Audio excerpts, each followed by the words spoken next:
কুমিল্লা। আমার গ্রামের বাড়ি হচ্ছে মল্লিকার দিঘি, ব্রাহ্মণপাড়া উপজেলা, আর জেলা হচ্ছে কুমিল্লা।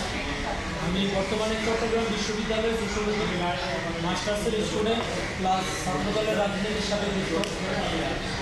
তো আমার পরিবার হচ্ছে বিএনপি পরিবার। আমরা 5 ভাই, 5 ভাইয়ের মধ্যে সকলে বিএনপি রাজনীতির সাথে যুক্ত।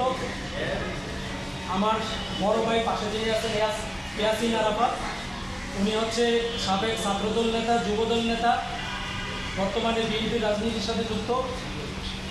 এই বিষয়টা মেনে নিতে পারেননি আমাদের পার্শ্ববর্তী প্রতিবেশী কুমিল্লা দক্ষিণ জেলা আওয়ামী লীগের ত্রাণ ও সমাজ কল্যাণ বিষয়ক সম্পাদক এম.এ. জাহের এমপি।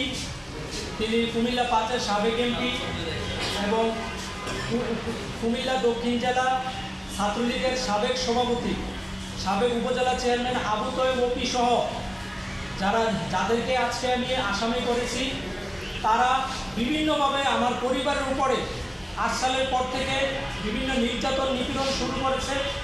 আমার বড় ভাইকে ইয়াসিন আরাফাত, ওনাকে 8 সালের পর থেকে অনেকবার গ্রেপ্তার করে দীর্ঘদিন কারাগারে বন্দী ছিল এবং একটা সময় 15 সালে যখন অবরোধ চলতেছিল তখন আমার বড় ভাইকে ক্রস ফায়ার এবং গ্রেপ্তার করে গুম করার একটি ষড়যন্ত্র হওয়ার কারণে আমার বড় ভাই এলাকা ছেড়ে চলে যায়, ফেরারি আসামি হিসেবে ফেরারি জীবনযাপন করত।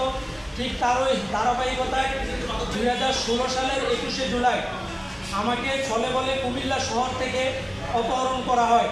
এম.এ. জাহের এবং আবু তৈয়ব ওপি গঙ্গের নেতৃত্বে আমাকে কুমিল্লা শহর রেল স্টেশন এলাকা থেকে অপহরণ করে ওপির পশ্চিম বাগিচাগাঁও কুমিল্লা শহরে ওই বাসায় নিয়ে নির্যাতন করে। এর পরবর্তী সময় আমাকে গ্রামের দিকে এম.এ. জাহের এমপি তার বাসায় নিয়ে যায়। ওখান থেকে একটি পরিত্যক্ত বিল্ডিংয়ের মধ্যে ঢুকিয়ে আমাকে রাতভর নির্যাতন করে। সকালবেলা আমার 2 চোখ ছুরি দিয়ে উপড়ায় ফেলে।